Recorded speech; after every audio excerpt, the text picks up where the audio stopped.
Before I'm starting this video, I just want to let you guys know that I have a few videos coming out. No, well, not a few. I have a lot of videos coming out. I have something planned to help out other succession rangers, newer players mainly. It's about the most commonly asked questions.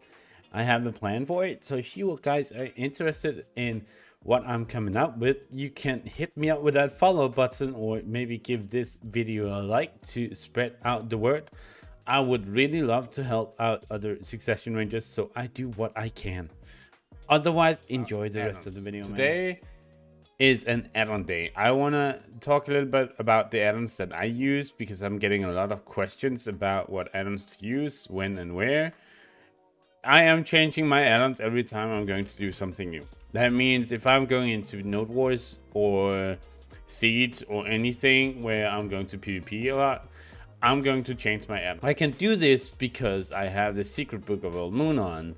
This allows me to change my add-ons as much as I want without using anything on. I'm going into my add-on guy here, skill add-ons. This here is my PvP add-on. The reason they are like they are. I have charging wind up here. This is a skill you use whenever you prepare for someone to engage on you. I have the big important skills on this one. This is for big damage. I cannot use this skill in PvP unless I am at a kind of a safe place. When I am waiting for them to engage, I can't really engage on them with this skill. So this is why I have PvP damage on it, and I have attack speed because attack speed is the most important we can have on all our add-ons. Will of the Wind is kind of like an I don't use that very often in PvP, and when I do, I'm getting in close. And when I'm in close, I want to be a bit more defensive. That's why I have defense plus 10, and I have movement speed plus 4 on it, so I can get away in case they don't die before they get up, because I only use Will of the Wind when they are knocked down. Tearing Arrow is the most important skill that you have in PvP right now. It gives attack speed for me, and it gives critical hit damage. The reason it gives attack speed, this one already gives attack speed, right? But most of the time I cannot use my charging wind, and if I cannot use my charging wind, I need the attack speed somewhere else. So why not put it on the most used skill that I'm using in PvP, that is Tearing Arrow. So whenever I have the chance to use charging wind, that's great. Then the attack speed is getting higher. Otherwise, Tearing Arrow is going to keep up my attack speed, which is really good. Critical hit damage is a add-on that I am currently trying out a bit. I think it's one of those little tiny damage increases that could make the difference, but I don't think it's huge. So I think the critical hit damage is potentially one you can swap out for something else. I don't know what I else would put on it, but yeah. I have Evasion explosive shot. This is a skill I use whenever I'm running away, right? So I would like to have more movement speed. I would like them to get to back the fuck off, so I'm using my movement speed slow on it. I'm using my movement speed buff on it.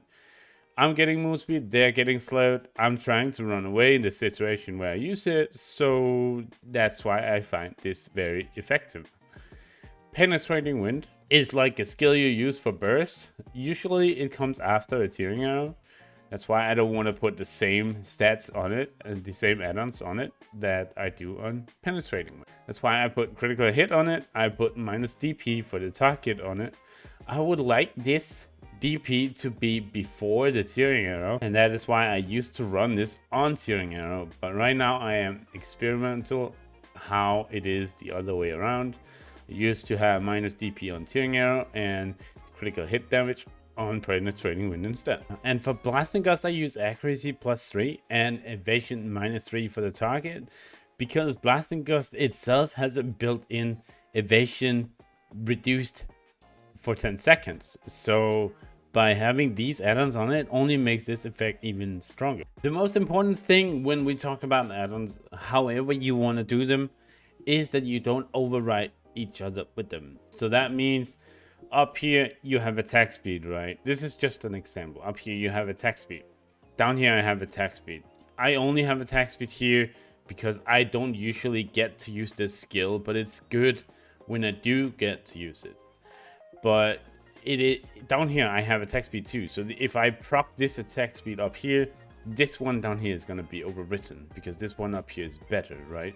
So even though attack speed is our best add-on effect, don't put attack speed on all of your add-ons because it's not gonna stack up. If you have any questions or if there's anything you would like to discuss, we can do it here on YouTube. I will answer your comments, or you can come to my Twitch and talk to me there.